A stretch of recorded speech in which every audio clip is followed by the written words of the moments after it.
Welcome to ProCon 2021. This is our Sheva Center session on Masa and Mahabharata, Challenge as Fuel for Opportunity. In case this is our first meeting, my name is Kathy Comer, and I'm the director of the Sheva Center at JCC Association of North America. My preferred pronouns are she, her, and hers, and I'm coming to you from Londonderry, New Hampshire, where I acknowledge and have gratitude for the traditional stewards of this land, the Pawtucket, Pennacook, Abenaki, and Wabanaki tribes. I am wearing bright red. My hair is brown through the wonders of chemistry.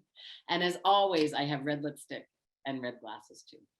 And today I am honored to be joined by the speakers and facilitators who you will be meeting later, and also by two of my amazing colleagues at the Sheva Center, Program Associate Cherie Smith and Early Childhood Consultant Sarah Koffler. What a great team. At JCC Association, in all settings, even virtual, we want you to feel at home here and very much a part of the community, to join and participate, to add your voice, and to bring your strength to our community. We see this gathering in every time together through the lens of Tselem Elohim, divine image, and we are so honored that you are choosing to share your light, your ideas, and your strength with us. At this point, we'll put our JCC Association inclusion statement in the chat, and we ask that you let any of us know how we can help you truly feel a sense of belonging here.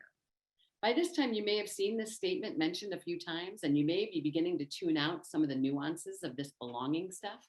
But I assure you, with each repeat, we not only rededicate ourselves to this goal of creating a culture of belonging, we're hoping that you are finding ways to build your own environments in this image.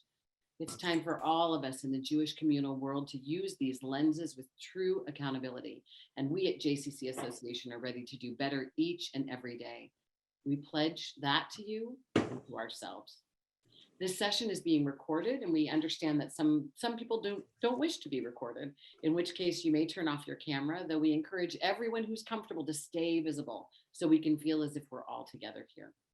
Should you have questions or needs of any kind during this session or others, please see how the hosts of this meeting, in this case, my colleagues at the Sheva Center, appear at the top of your participant list if we can help in any way.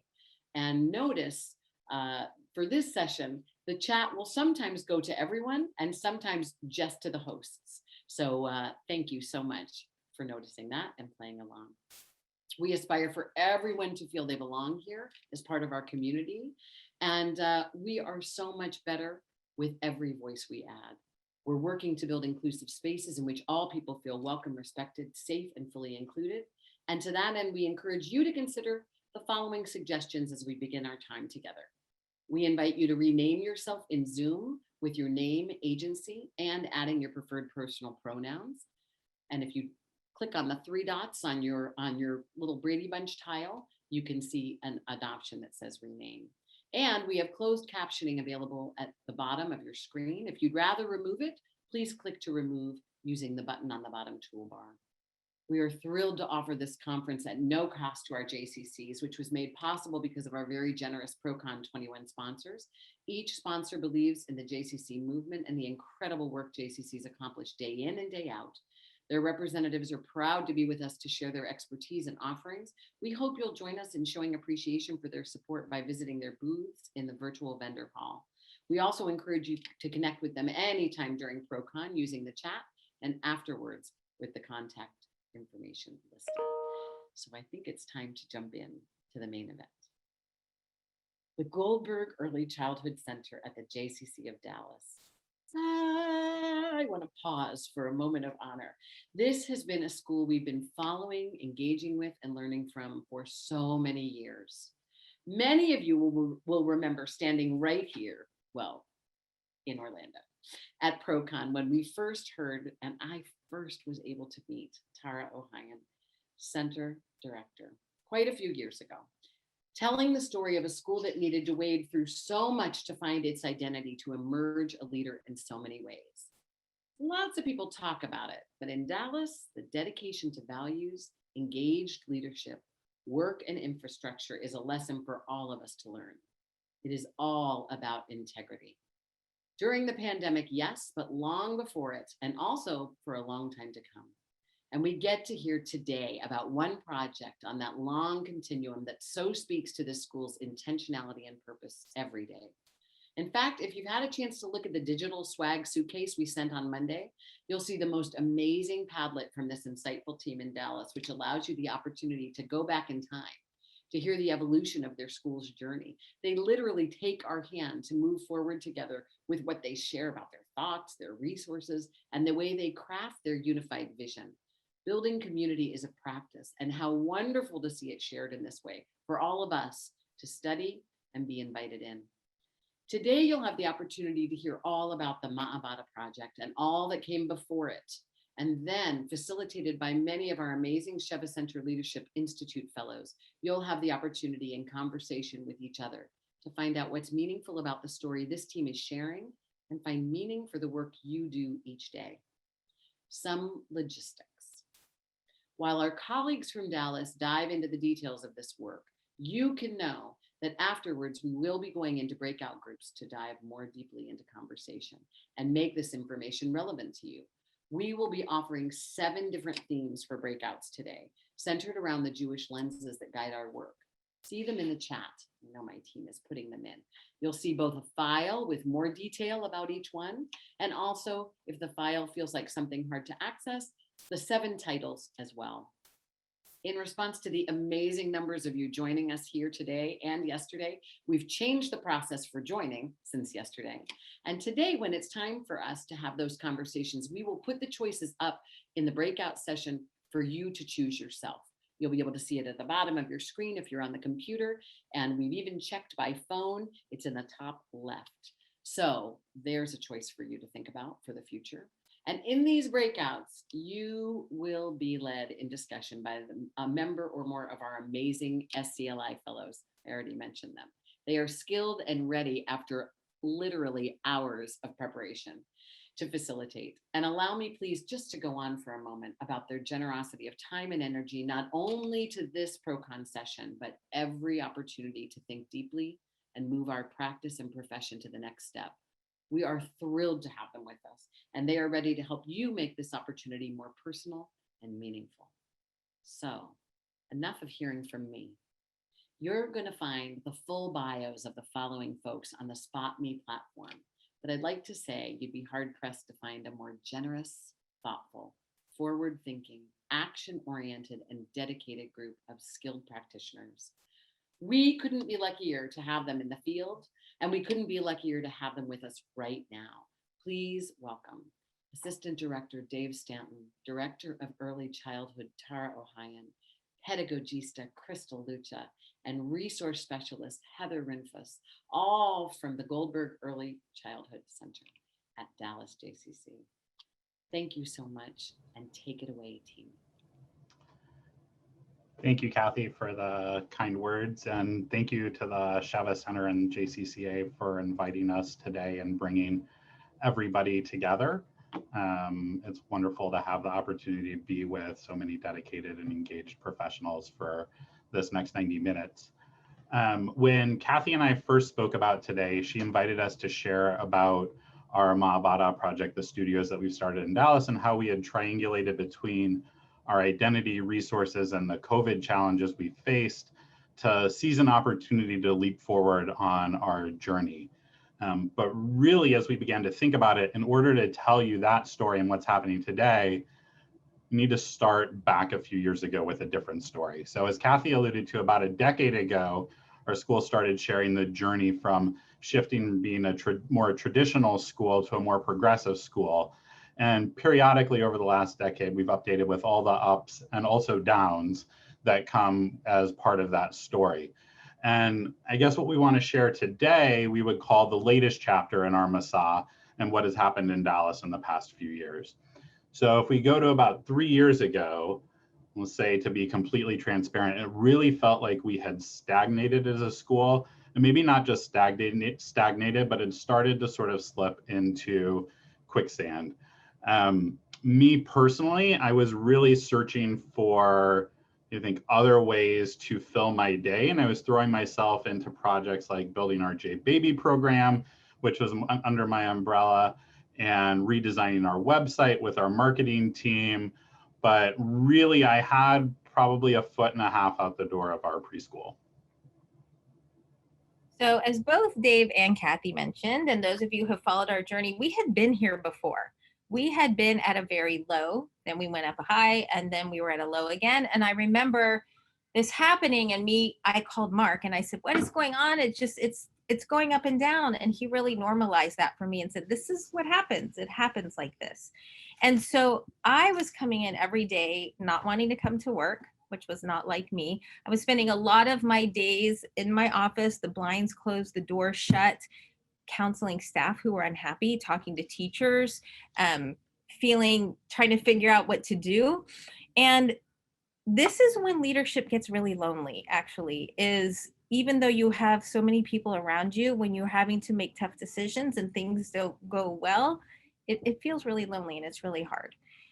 So what I had to do is I had to make a difficult choice, and that was to let go one of our staff members who had really helped to rebuild our school along the way and who had done so much and who I loved dearly. But I knew that it was time for us to part, and that was a really, really hard decision for me to make. But I felt the culture was just becoming toxic. So after that decision was made, we moved Dave into some new leadership roles, and then it was me and Dave. And so the first thing that we had to do was really develop a shared vision of where we want to go and what we wanted to do. And we needed a plan. So Dave and I went to the conference room one day and we just wrote down everything we needed to do, all the projects we wanted to do or the projects we needed to do. Dave's a great organizer, so then he organized them by type and by time frame, near term, medium term, long term. We organized them by priority and who would work on what. And it's been a really great resource. I will tell you, we've accomplished a lot on that list and some we still haven't accomplished, but it's really great for us to continue to look back on that and our journey and see where we've gone. So what did we do next? We knew that the next year had to be focused on rebuilding our culture. I read a lot that summer. We infused a lot from day one in a lot of time and energy and some of our dollars into the culture. We played a lot of games. We acted silly. We worked on building relationships again with each other, really wanting the teachers to feel like they enjoyed coming to the J again. We knew that we wanted them to feel valued and that they needed support. We also knew that our school was big, which you'll hear about in a little bit, and not Dave and I alone could not support the teachers in the way that we felt they needed support and the way that they wanted support.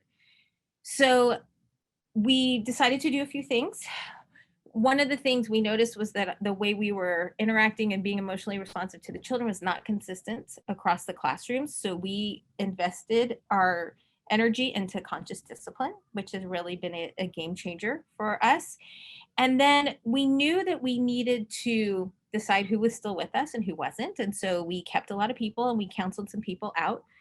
And then we knew we needed more help for the teachers. And we knew exactly what we were looking for. And then our dream came true because we hired Crystal. So year 2 for us really became about rebuilding our planning, our documentation, our communication. Now that we had rebuilt the morale, it was really time to look at what was happening in the classrooms. Year 1, there were times where we might have seen something that wasn't going the direction that we wanted it to be going or that we had been moving as a school. But knowing that it wasn't our priority, we would bite our tongue and really focus on the culture of the school, knowing we were saving the practice for year 2. And looking back at it, what we really started engaging in year 2 was redefining what it meant to be an educator in our center.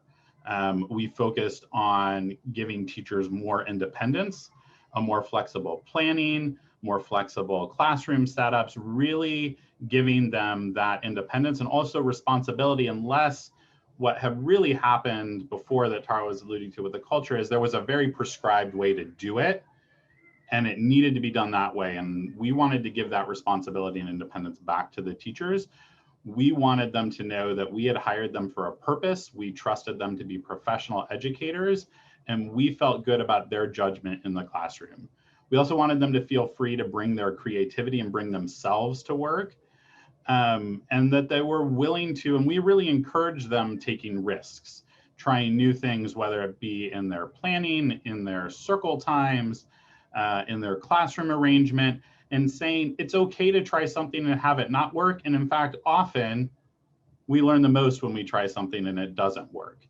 And so we really wanted to build a culture that valued that and valued saying like, hey, I tried this, it didn't work, could you help me out?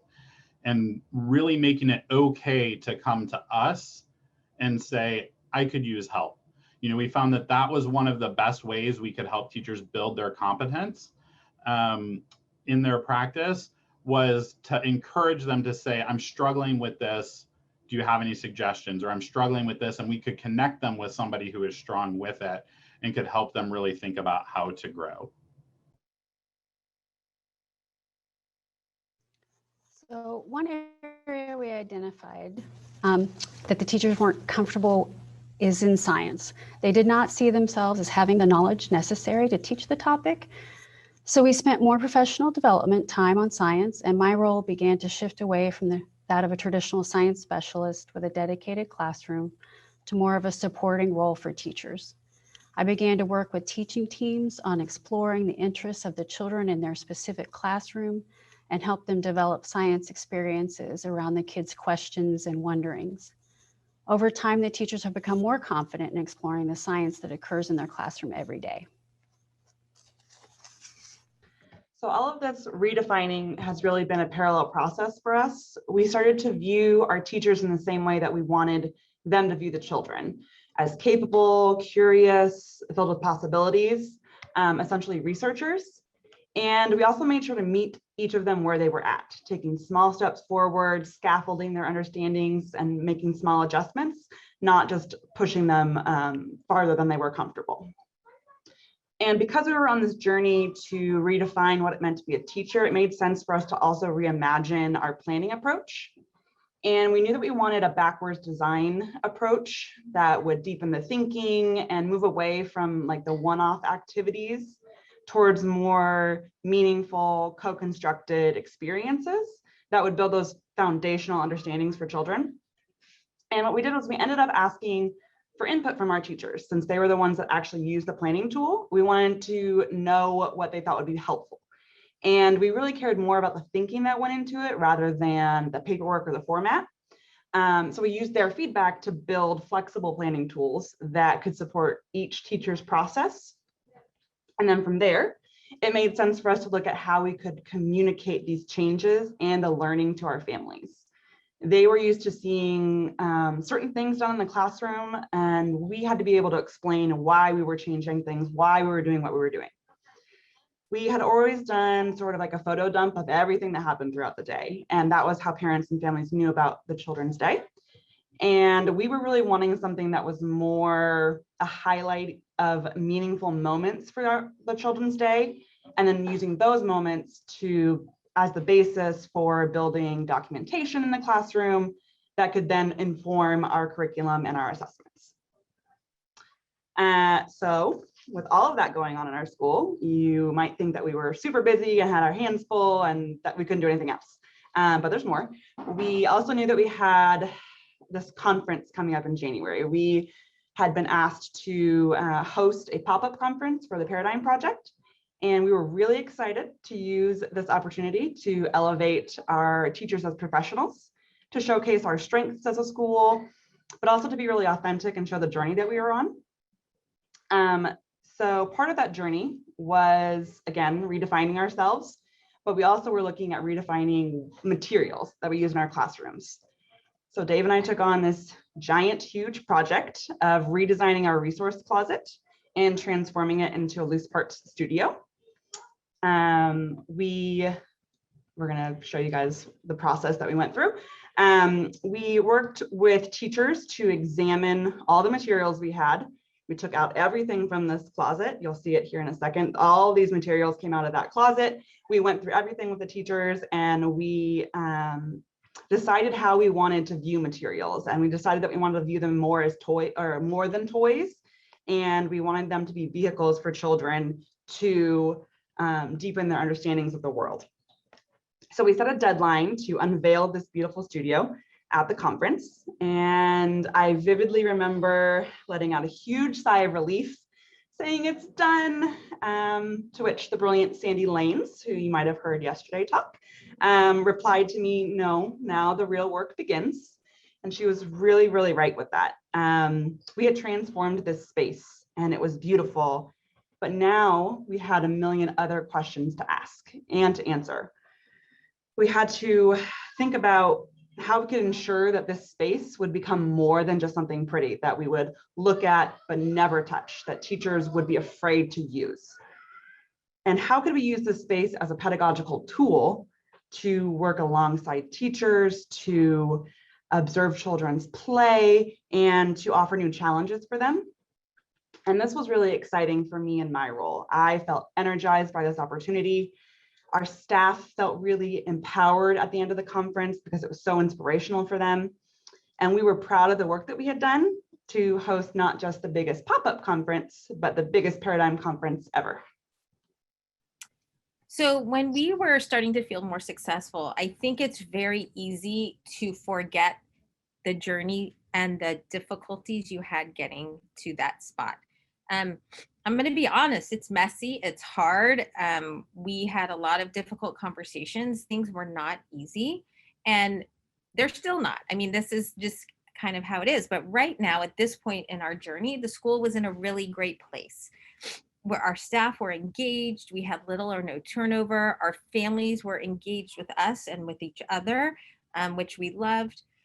We were adding more to the leadership of the school, which was the goal, to build our second tier leadership. And the JCC leadership were on board. Dave and I went to San Francisco for the fellowship conference with my supervisor, and she came with us, and she was all into everything. We wanted to make a lot of changes. She wanted to help us. We really had support from everywhere that we looked. And enrollment was bursting. It was really the highest we had had in many, many years. And so right at that time, when everything seemed to be going well, COVID hit. It had about 2 months after we had hosted the conference, and we were just starting to sort of dive into how rethinking materials was influencing our pedagogy. And when we were closed and thinking about reopening and how does that look during the school year, we really were very careful about thinking about how do we respond to COVID from a safety standpoint while still being able to give the teachers the support we knew they were going to need. Because I have to say, as hard as a year as it's been for us administratively in the school, I know it's been even harder in a lot of ways for them, because they're the ones that are in the classrooms with the children in a very different environment than we had before COVID. So some of the things that we knew were going to have to be different was that we weren't going to be able to have specials where they went to science at this time and art at this time and gym at that time and to Torah at this time. But that was one of the things that was in our long range plan, kind of how Heather had talked about. We were transitioning away from, direct science specialist instruction to being able to facilitate science instruction with the teachers in the classroom. That was part of our long-term goal, sort of across the board, was to raise the teachers' level of confidence in those areas so that we could move away from relying on so many specials in the schedule.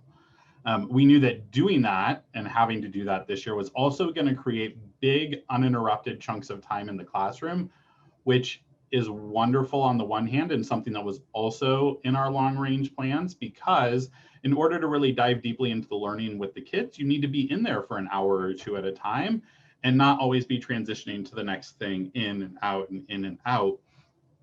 At the same time, we knew that some teachers would love that and some teachers would find that very hard because they sort of relied on just being in there for shorter amounts of time in order to manage the day and make it flow well. And we also knew that we would be able to support them less directly in the room than we had in the past, just because with all the protocols and all the concerns, we also weren't wanting to be in every classroom all the time ourselves. We didn't feel like that was a safe choice we could make at the start of the school year. So we had all those things rolling around in our mind, and that was sort of constantly rolling around in our mind. And I remember there was one day I was having a conversation with Jenna Turner from the Paradigm Project, who had helped us put on the pop-up conference. And we were talking about something unrelated that we were working on together. And it sort of drifted. And I said, you know, you remember when our biggest concern was, would we get this loose parts studio built in time to host the conference? And now it's like, okay, well, we built it, but now they can't come. Sort of the opposite of that field of dreams moment. And she said, and it really stuck with me, she said, I wonder if you just gave the space to a classroom for a week at a time. And it was really probably like a 30-second interaction and like a half-hour conversation. But that idea really stuck in my head. And we started talking about it and started thinking about it and said that, you know, we're going to have, even in our smaller state, 15 classrooms. If we gave it to every class for a week at a time, they'd have it once in the fall, once in the spring, and that really doesn't feel like enough support for the teachers. So how could we take that same idea and really embrace both the resources we have in the school that were no longer being used sort of communally, the spaces that were no longer being used communally, or we were down a few classrooms, and how can we use those spaces? And how can we kind of be in touch with our everything's bigger in Texas ethos that we like to have here at the Dallas JCC? So I want to let you all know that everything that we're talking here, the bottom line is based on trust. And we have spent a lot of time building trust. And let me explain how that works with this. So when Dave and Crystal came to me in my office and they shared this idea of the studio project with me, I trust them so completely that I knew that it was the best thing that we could do. And not only that, when they were sharing it with me and they said, oh, we'll have 4 or 5 studios, I'm like, let's make more studios. We have so many spaces in the school because our enrollment was not high, unfortunately. And then more people could move the studios. I implicitly trusted them. And then when I went to my supervisor, who I have spent a lot of time building a relationship and trust with, it wasn't a hard sell, actually. She trusted us to know that we were making a decision that was based on the good for the school, the children, the families, the teachers, and everyone. So the process moved very quickly because of this trust. So we generated a list of studios and the spaces. We articulated what our vision for the studios were, the materials. We looked at what we had in the school and what we might need to add or purchase. And we had buy-in from the JCC leadership. I shared the idea with them, walked them around the school and told them the things that we were going to do. You know, they don't necessarily want us to paint walls and move things around necessarily, but they were very open to it. And when we were able to put this into practice, we really went from a surviving during the pandemic mode to a thriving during the pandemic mode. It was really a turning point for us. And so why we really felt that it was important to share this sort of backstory before talking a bit about what the actual studios in the Mahabharata Project is and is happening in our school is the journey is really what got us there. And that's the most important part of the story. What we're going to share with you, there are some things that it would be easy to replicate, I think, in a school, but to really focus on, I think, taking what you have, what your strengths are, knowing where you want to go as a school, and what opportunities do you see to move forward in a way that's consistent with identity, values, and vision, both as a school and a leadership team. And that's really, I think, what we were able to do with this project. So now to kind of pivot and tell you about the Mahabharata Project. So it involves 11 different studios and 10 spaces in our school. They were all either common spaces or empty classrooms that we started with at the beginning of the school year. As Tara mentioned, our enrollment went from probably about 240 kids down to about 150 at the start of the school year. We've bounced back up and we're a little closer to, we're about 200 right now. So things are trending in the right direction. And the classrooms get a studio for 4 days out of the week. So the studio is either closed on Monday or closed on Friday for cleaning. And they have access to it the whole day from either Monday to Thursday or Tuesday through Friday. They don't have to worry about cleaning it up for the next group. They don't have to worry about, oh, we're going to do lunch there, so we have to make sure everything's put away. They can really engage in deep and longer term projects in these spaces. So we have enough studios that classes get them 2 out of every 3 weeks, and the spaces are really flexible and kind of centered around different materials and concepts, as you'll see in a moment. And we really viewed them as almost like a large scale center in the classroom, sort of modeling that for teachers. What could a center look like?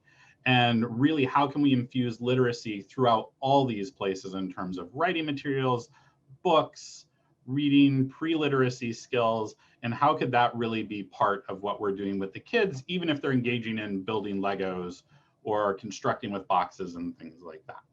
So we'll walk you through very quickly the 11 studios that we have. So you already saw the loose parts studio, and the classes can come in here with their teachers, choose materials to work on. There's a big open space right outside of it that they can construct on. And the nice thing about the loose parts studio is a vast majority of that, we've been able to gather from our families and our parents, or our loose pieces that have been lost from past sets of materials in the school. And then this is our city planning studio. It's a really large space, so children can really spread out and build on a larger scale than they might be able to in the classroom. There's lots of wooden blocks and train tracks for building, and we also put up some photos of buildings that the children are familiar with that they can use as inspiration. This is our clay studio. It's actually our kosher kitchen for teaching that we didn't feel comfortable using for COVID during COVID times. So it's very flexible. It allows for the younger kids to work with the clay on the floor and for the older kids to work up on the counter, and they just get an opportunity to really dive into that medium. This is our cardboard studio, which is exactly what it sounds like. There are lots of different pieces of cardboard, tubes, flat pieces, boxes, and the children have the opportunity to sort of plan out and design what they're doing, build what they're doing, and really engage with sort of the creative and dramatic play aspects that they come up with in that room. This is our music and movement studio. It's for our toddlers and our 2-year-olds. And it's just filled with all sorts of different musical instruments for children to play and explore sound and experiment with rhythm. And it's also laid out in a way that allows them to move their bodies. So we take the same exact space as the music and movement studio, and when it's for the 3s and 4s, we switch it out to woodworking so that they can experience using real tools with hammers and screwdrivers, and they build wood creations and deconstruct a variety of machines, but so that they can just really have fun with it. This is our Lego and Duplo studio. It's in a loft in our main part of the building of the school. And it is really what it sounds like. There are Duplos that all the ages can use. And for the 3s and 4s, we add Legos. And again, they have a chance to sort of design whatever they would like, build, and then kind of keep working on their creations throughout the week. This is our paint studio. It's probably my favorite one of all of them. It's located outside in the atelier. And in it, there's just a lot of different surfaces for children to explore with paint, and also different kinds of paint. We use liquid watercolors, tempera. Some classes have done acrylic pouring out there. Different surfaces for them to paint on. And our favorite thing is this industrial spool that we lined with a shower curtain, and children can paint on that. And it's really easy to wipe off and just spray with water. So this is our textile studio where the kids can explore different textures. They can do cooperative sewing and weaving on the big looms, and then individual weaving and sewing, and they just have a fun time. This is our light and shadow studio. We have overhead projectors in there, light tables, mirrors, a lot of transparent and translucent materials, ways that we installed dark blackout curtains in there to be able to control the light coming in and out from outside the room, and just created a lot of ways that children could experiment with the concept of light and shadow in this space. And then this is our storytelling studio. It's in our school's library. And it has a lot of different ways for children to illustrate their own books, write stories in these blank books here. There's a puppet theater and lots of puppets. a dollhouse for children to to tell stories, or story stones for children to retell familiar stories that they might see in the library. So as we were getting ready to launch the studios, we first had to look at them as pedagogical tools and really identify our goals for them. Like Dave mentioned earlier, we wanted the studios to reflect what centers might look like in the classroom. And so we wanted them to be beautiful and inviting and inspire creativity and wonder. And we also wanted them to be spaces that could allow our teachers to increase their roles as researchers. But we knew that these studios were going to be a lot for our teachers to take in. And so we had to think about some ways to offer them support in using them. And the first thing that we did was we posted questions all throughout each studio. There's questions in there for teachers to ask themselves as they observe children to reflect on. And there's questions for teachers to pose to children as the children are working. There's also intentional vocabulary posted for teachers to pull out during conversations with the children. And of course, there's Sheva lens connections to help teachers reflect on the Jewish values that might be present in the space. And don't worry, because we have all of those resources for you. They'll be shared with you via the Spot Me platform at the end of the conference. And we also had to dedicate some time during our school orientation to really think through the studios.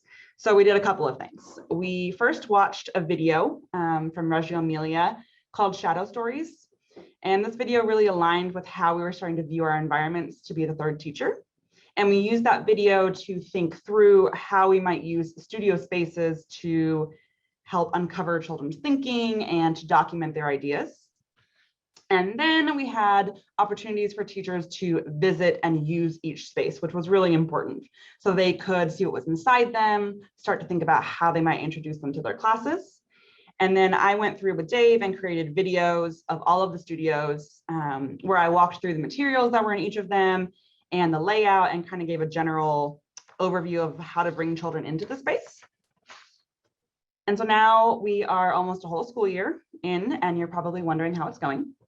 So we've noticed a few things. And the first thing is that the studios are being used a lot. And it's being used, they're all being used by all the different age groups. It's not just pre-K or just the 3-year-olds, the toddlers, the 2-year-olds, everyone's using them. And we really think that because we let the teachers come to these spaces on their own, that they felt comfortable in doing so. We didn't mandate that they had to go, this time during each day, or that there were certain expectations on the use. We really wanted them to feel comfortable in coming to them with their classes, and they've been doing that. We've also seen a lot of intentional use of the space. Dave, is there a different photo? There it is. Intentional use of the space where teachers are introducing the studios on the first day, letting children really explore the space, view the materials, and kind of just see what they do. Teachers are observing them and then finding threads throughout the week to build on each day. And we've also seen that teachers are doing things that they haven't always done in the past, like bringing materials back into their classrooms. Things like loose parts weren't always present in all of our classrooms. And things like woodworking tools, hammers, and things like that, those were never present really before. And teachers are starting to bring those back into their classrooms to extend what they've done in the studios in their classrooms. And we're also seeing children do things that they haven't always done before. Like I said, loose parts were not necessarily something that children had a lot of access to before. And now we have our toddlers using those a lot in their classrooms. We have children exploring maps and, like I said, woodworking tools and things like that. Children are creating a lot of labels and labeling their creations in these spaces because, like Dave said, we have literacy materials and all of them available. And then the last thing that I'm most proud of, I think, is that we really see teachers starting to view the children differently. They're starting to view them as capable and curious, and seeing them through the lens of Selam Elohim for all of their potential and their uniqueness. And they're starting to treat their words as meaningful reflections of their understandings. So where do we go from here? We want the studios to become an integral part of daily planning and learning, following an arc like Crystal mentioned a moment ago, beginning with an intention in mind, watching and supporting learning on successive visits, and wrapping up at the close of their time in a studio. then ultimately continuing to carry that learning forward back in the classroom. I began piloting this process last month with a class as they got ready to go to the Light and Shadow studio. The week before their visit, the teachers and I discussed what aspects of light the children had shown an interest in recently. They'd been noticing sunlight reflecting off various objects within the classroom, so we chose to add reflective materials to the studio. Mirrors of various sizes, shiny loose parts, sequins, CDs, etc. During the week, we used photographs of the various ways the children experienced reflection in the studio as prompts for group discussions about their observations. The children in the photos explained what they were doing, and others commented on what they saw or asked questions for further understanding. This photo is of a child creating multiple images of candles with materials provided. It became a jumping off point for continued exploration back in the classroom around the idea of reflecting multiples. Mirrors were added to the class's block center, and the children were invited to create multiples of whatever they built. Right away, one child said, "I'm going to make 2 trucks," and positioned the mirrors so that the trucks were reflected in them. Other children were not as intentional and just used the mirrors as another building material. But later on, they were excited to discover that multiples had indeed been created within their structures. We're currently trying this method of weaving the studio experiences with curriculum planning with more classes and look forward to seeing where it takes us. So what are we thinking about for the future? Well, there's a few things. We are, like Heather just said, we're trying to figure out how this is going to impact our planning process in the future, how we can create even longer periods of time for children to use these spaces. And as thankfully our enrollment is increasing, we are going to have less spaces available to use. So as we begin to expand, can we make some of these mobile and push them into the classrooms? That's something we're thinking about. Also, how do we better differentiate for the different age groups that we have? We also have to continue working on our culture and the trust and really walking the teachers through this process. As Crystal mentioned before, the building the studios is the easy part, right? The challenge comes when we're trying to encourage people and learn together on how to use the studios. This project has really helped us to bounce back. The parents have fallen in love with it. The teachers have fallen in love with it. The children have fallen in love with it. And so it's been really successful for us. One other thing that I want to point out are Dave, Crystal, and Heather, because this was all them. This was not something I did. We talked about it a lot and everything, but the 3 of them really dreamed this and they built it together. They were very intentional and kept me in the loop all the way. But I'm just so proud how the 3 of them each took their role and each had a piece and really made this come to life. So as we kind of wrap up before our breakout groups, this for us is really only the start of the journey, I think, with this project. This is going to be an ever evolving thing for us. Just like our journey has ups and downs, this will also, we know, have ups and downs. And it also has places to go that we probably haven't imagined yet. We are constantly using the questions that we're asking ourselves, that the teachers are asking, and that the kids are asking when they're in there, to figure out how can we reconceptualize these studios to keep our journey moving forward.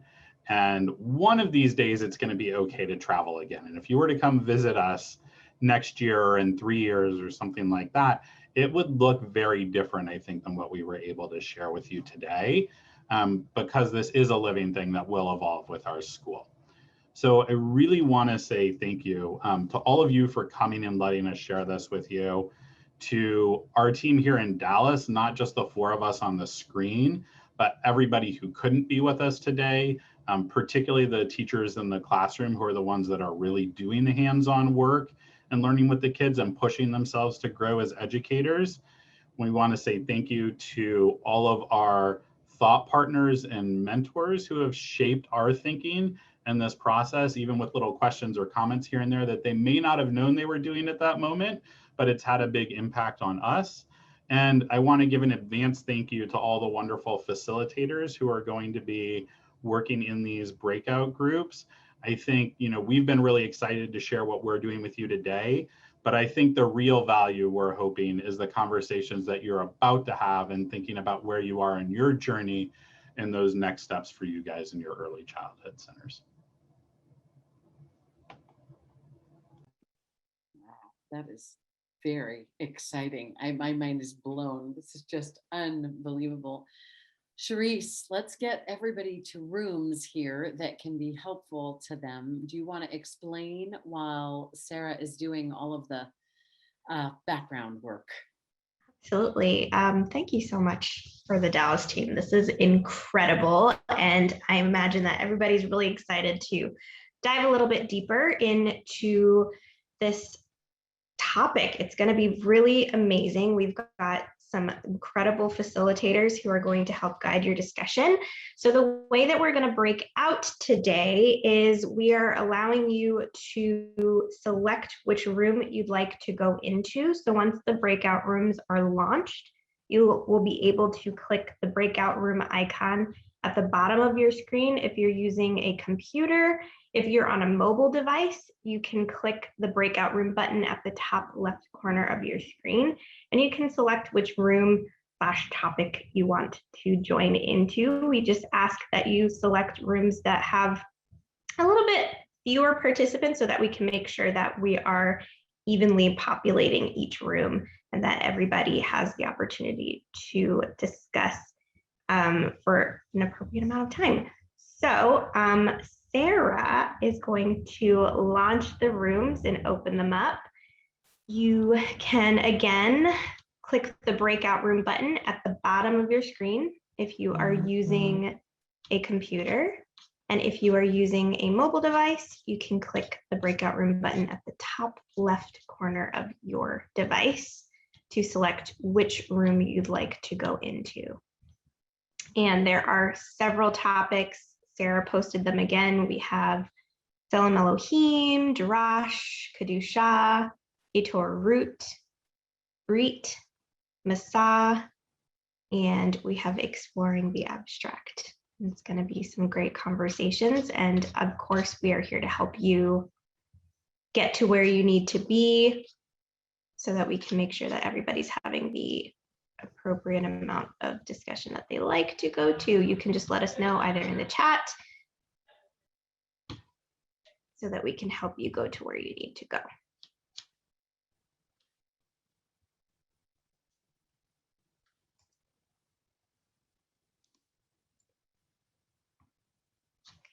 Okay.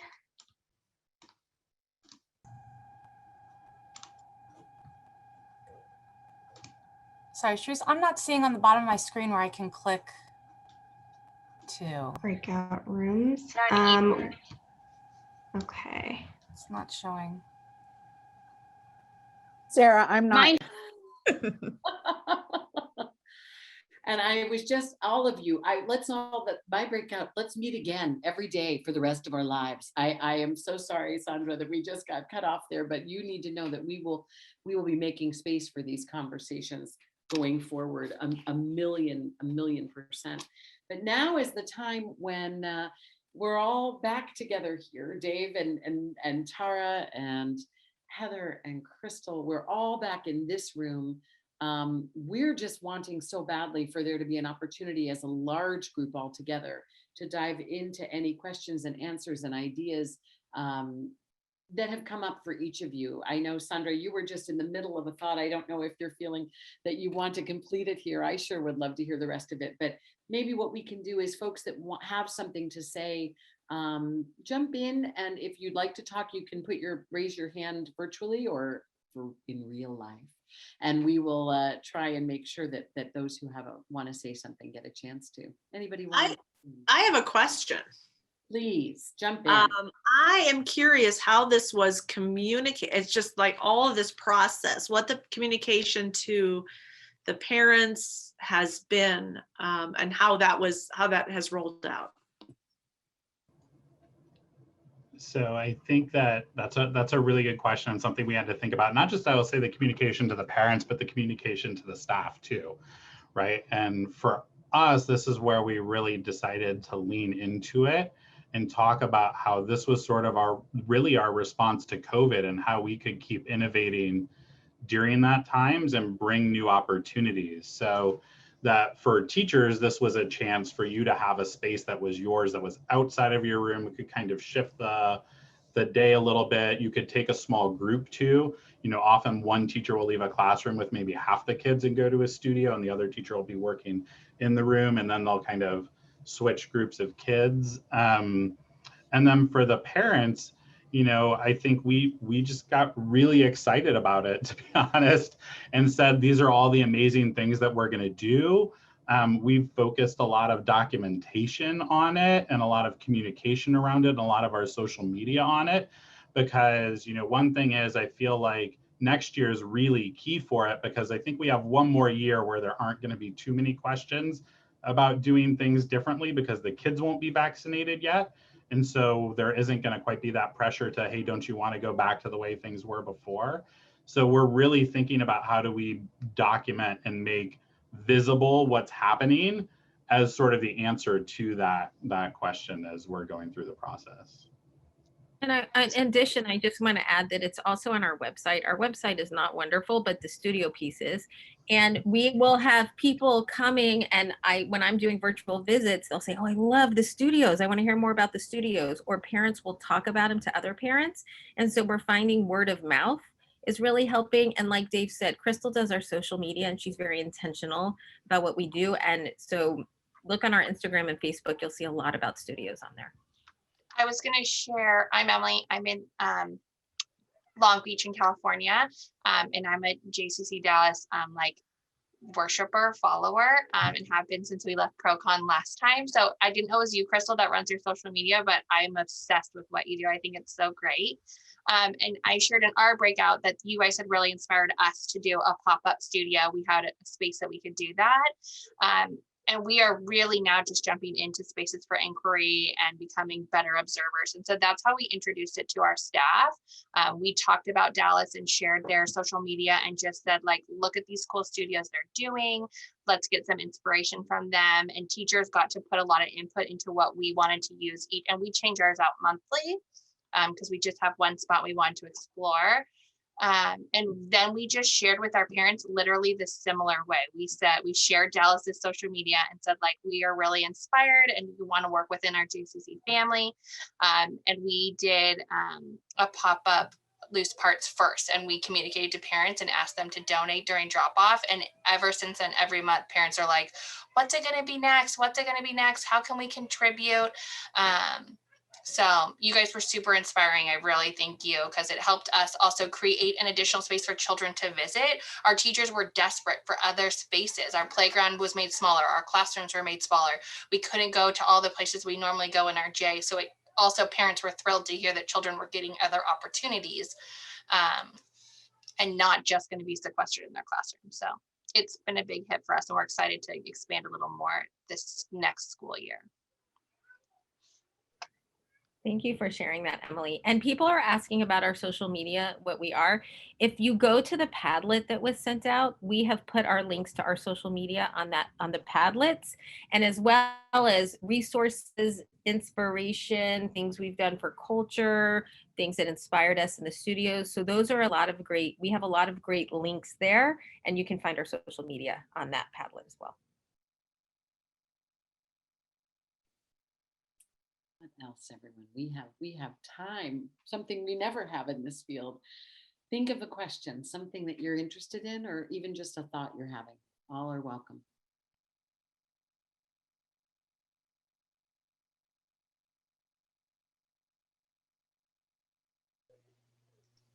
I'm happy to jump into something that we had, unless somebody else, I don't want to jump in if somebody else has your hand up. I see Ellen Finston's hand. Perfect. Ellen, you jump in. Thank you. Thank you. I was just wondering where the funding for all of this comes from. And is it just driven by your tuition? Are you getting grants, donations? How are you paying for all of this incredible stuff? It's a really good question. So really, a lot of the stuff we either get donations for a lot of the loose part stuff, and then for most of the other studios, we repurposed materials that often were used by specialists in the past. Like we have some bigger light tables, we have some color changing light tables and things like that that were always used kind of in conjunction with our science special, but that no longer exists. And so we thought either this stuff's going to sit in a closet somewhere, and what a waste of this and the money that it took to acquire it. Or, we can figure out a way to use the materials we have. And so that was really key for us too, in thinking about what the specific studios would be. How could this be something that we didn't have to spend a ton of money to do? We probably, between putting together all the studios, it probably cost us around $2,000 maybe in materials at the start of the year. And we've had to replace a few things since then. But, which at that time seemed like a lot of money because it was $2,000 in new money. But, at the same time, when we're not spending as much on staffing because we don't have those specialists in the budget anymore, $2,000 is nothing compared to maybe somebody's salary. And so, we were able to free up some money that way as well. Thank you. In the chat from Michaela, just curious about how many kids are at the Dallas JCC pre-COVID and now. So we were at about 240 pre-COVID. We dropped down to 150 at the start of this school year. And we are up to, I think it's just over 200 right now.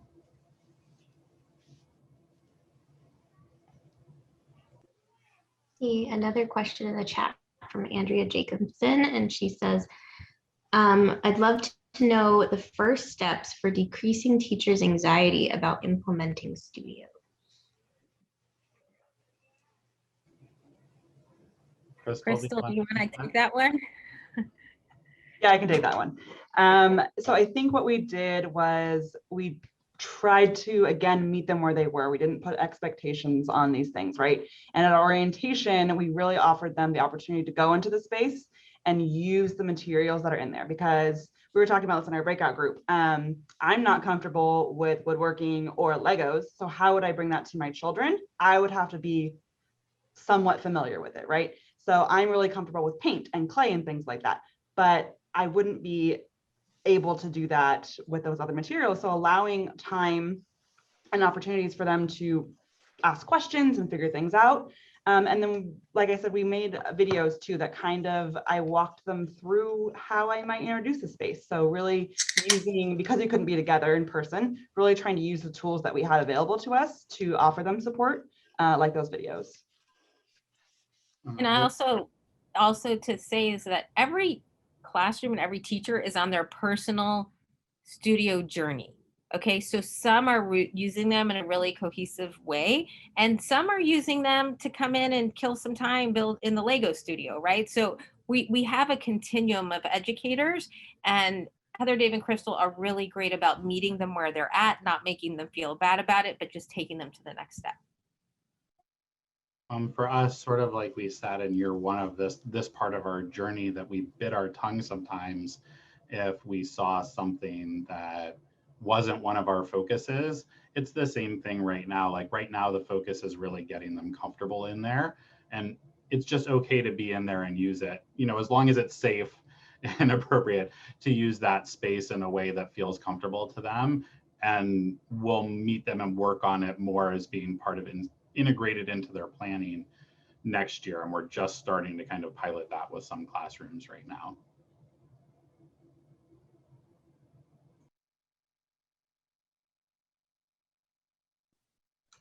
I had a question. I put it in the chat, but I can actually say it. Ask it. And maybe you said it and I missed it in the beginning when you guys were putting your heads together and thinking, were teachers brought into the conversation? Like, did you pick some people that were good in this thinking process? So normally I feel like we do that. This one, it's sort of almost just snowballed. And so the whole process, I felt like, was really about 3 or 4 conversations. And we did it sort of in the few days when we were closed in between camp and school starting. We had about 3 days. And so we transformed all the spaces in 3 days. And so it didn't leave a whole lot of time, but they're being brought into the conversations about where does it go next year and how do we keep what's good about it and how do we improve what's not working. So. Can you maybe mention something, Dave, on the not working side?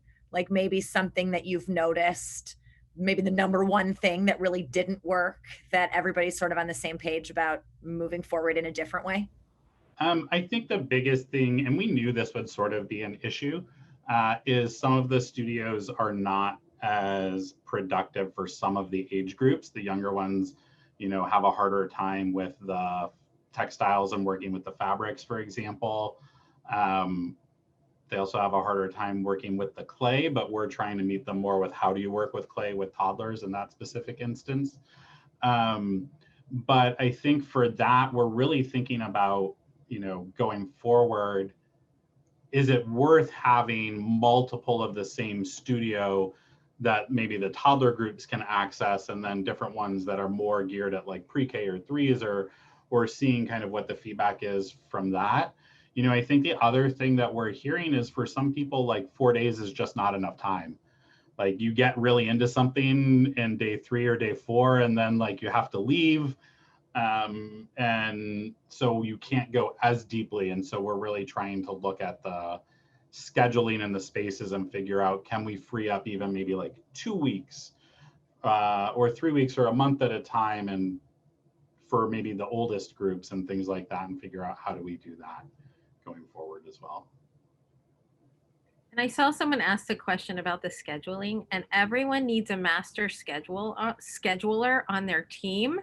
And Dave is our master scheduler. And so his brain just works like that. And it's he has many gifts, but that is one of the gifts that he has. And so he really thinks it out, big picture and small picture for all of the classes.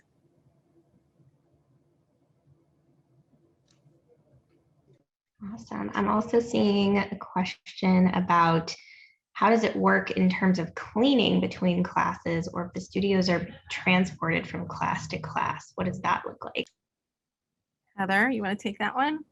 Yeah, so at the beginning of the school year, that's all I did on Mondays and Fridays was clean. The studios are open for 4 days a week, with the 5th day being dedicated to cleaning them, wiping them down with Clorox and all that. And then, and maybe changing out the materials if a different age group is coming next. So that has been a lot of work during COVID times, and possibly with having them able to have the same studio for maybe 2 weeks next year, that will cut down a little bit on the intensity behind all that cleaning. But yeah, it's a lot of dedicated staff time to cleaning. And I think Heather's underselling it a bit probably in how much she put into it. And we kind of recognized that mid-year and said, this is not what we envisioned for Heather's role, and it's not a good use of her time. And we had some teachers that wanted to work a little bit more. And so we have some that stay in the afternoon now, and we were able to work them into the budget, and they help with carpool in the afternoon, but they also help with cleaning the studios and transforming that sort of thing that frees up Heather to work more with the classrooms in the studios instead of just thinking like having to sanitize materials all the time. And I think an important thing to know is we are really intentional about designating types of roles, right? So Heather is the one in charge of changing out and making sure everything gets cleaned. Hopefully not doing it by herself, but she has the oversight on that piece so that we know that it's with one person. Do you guys, are your studios constantly evolving, or you set them up at the beginning of the year and that's the way they stay, or do they transition to something different? So this year, at least, they have been, I think, reasonably static. I think our goal is for teachers to really start to play with the space and be able to make it what they want and not have it be quite as static, but have it be more responsive to the kids. This year, they're basically able to see each studio once in the fall and once in the spring. So it being something that is similar both times, there's been enough of a gap in between that I think they're still engaging with the same space differently than they were the first time they visited. Amazing. Thank you so much to the Dallas team. I know we have so many questions and we'd love to get through them all. I'm going to put our Dallas team's emails in the chat in case you have any further questions and you want to check in about other things. But this has been absolutely incredible. I think we can all agree that we're feeling really inspired and empowered to move forward and take these challenges and use them as an opportunity for something really great. Again, if you're interested, the Goldberg Early Childhood Team's emails are in the chat for more questions. It feels so wrong to move over to logistics after that, but we're gonna do it. So before we close out today's session, just a reminder that at 2:30 p.m. Eastern, you'll have your first opportunity for enrichment electives. You can check out the SpotMe platform schedule for over 15 sessions to choose from, but we recommend that you check out Giving Voice to Our Values, How Executive Leadership Teams Make Change Happen, during which we'll be hearing from the leadership team at the JCC of Greater Pittsburgh. From 4 to 5 p.m. Eastern, you can join us for the JCC Excellence Showcase. In each 30-minute session, our colleagues are going to share JCC initiatives in programming, staff recruitment and retention, visionary management, or marketing and media, and it's going to offer a great opportunity to learn more about initiatives that can be replicated in your JCC community. And you can find more information on SpotMe. And then we also have today from 5:15 p.m. to 5:45 p.m. Eastern, the J Cafe on Kumo Space. It's a collection of virtual spaces where you can meet, chat, and connect organically with conference attendees. So we look forward to seeing you there. We also have the virtual vendor hall again on Thursday, April 29th from 1:45 to 2:45, and you'll have the opportunity to engage with our sponsors for live informative video breakouts, and you can see product demos and have an opportunity to ask more questions about their products and how they can best service you in your JCC. And lastly, the Sheva Center is going to be hosting a very special Shabbat experience for our peer community attendees to close out ProCon 2021 this Friday, April 30th at 12 p.m. Eastern Time. And we are very much looking forward to seeing you there.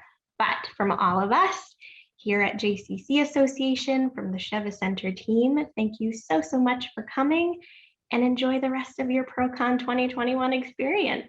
We'll see you. And thank you, Dallas. Thank you so much. Bye, everybody.